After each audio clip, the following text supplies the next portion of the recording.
right, yes, I'm Jeremiah Olamijuwon, Jerry for short.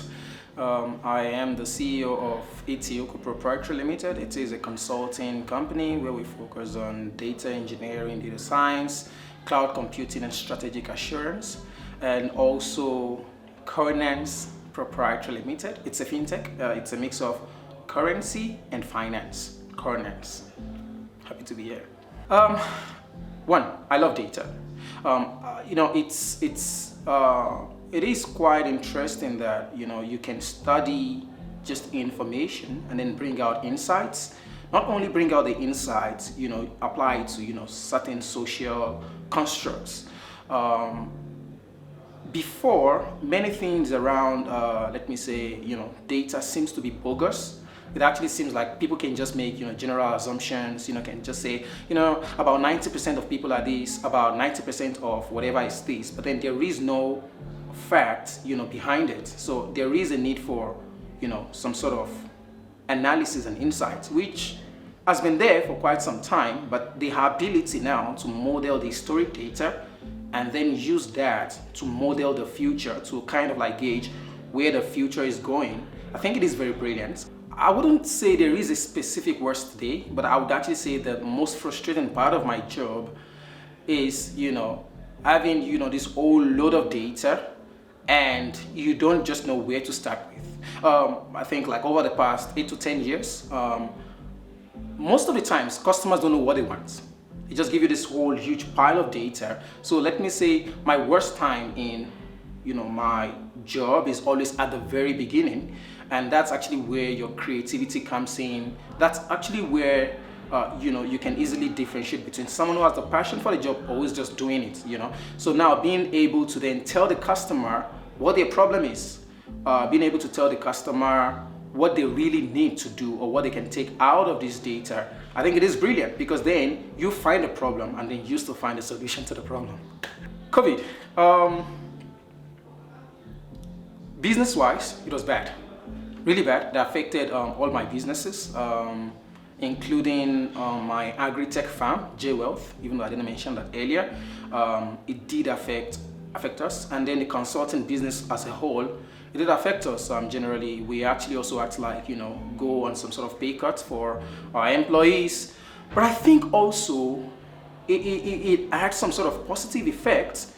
Because when we look at our business now, after recovering from COVID, having to then cut down on office space, being able now to hire people outside of, the country without worrying so much about, visa facilitation. Basically, people can just work without having to come into the country, so deliver service, and most importantly, getting clients outside of the country.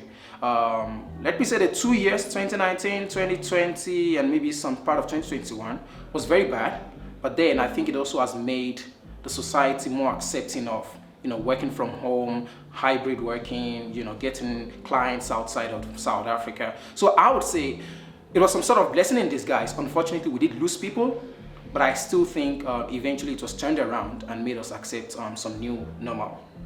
One, and this is not necessarily, let me say, business-wise, I would say, majorly COVID taught me that life is short. It did teach me that no matter your talent, no matter the wealth, no matter the ideas you want to implement in your company, life is very short.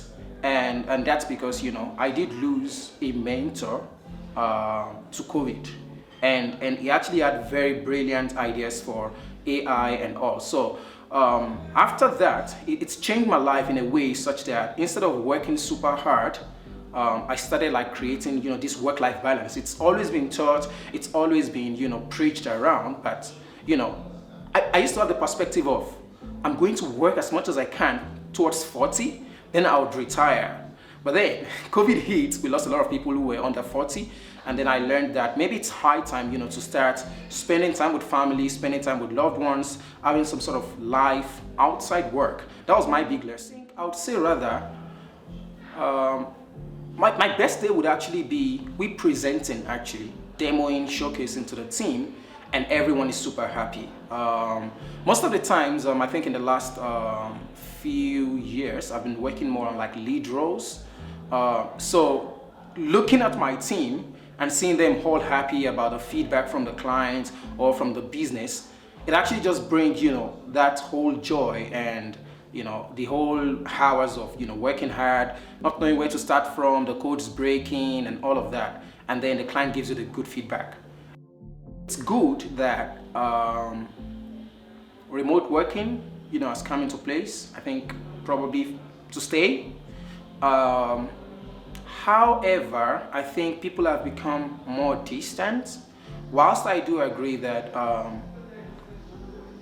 it should be about work-life balance, I do think that employees have become more estranged, because then you don't get to have so much work. In fact, some companies are so dynamic in that just give your 8 hours. It doesn't have to be from 9 to 5. It could be from 12 to maybe 8 or something. All basically many companies are looking at now is more like performance or let me say value-driven projects. It then reduces that whole process of collaboration, and then it gets employees to be quite distant. It affects company culture as well then, because team building sessions then become so limited. At Etioku, what we've been looking at is extending into the East African markets and West Africa. We've actually been liaising with a couple of stakeholders in some of those countries in West Africa and East Africa. When you look at the dynamics of Africa, Europe, unfortunately, it seems to be getting unstable due to the war, unfortunately. America is actually quite very saturated now, so a lot of investors are looking down, to Africa, especially maybe because certain policies, in Asia might not be so much favorable. Of course, it's different in many countries, but then many investors are looking to investing in Africa.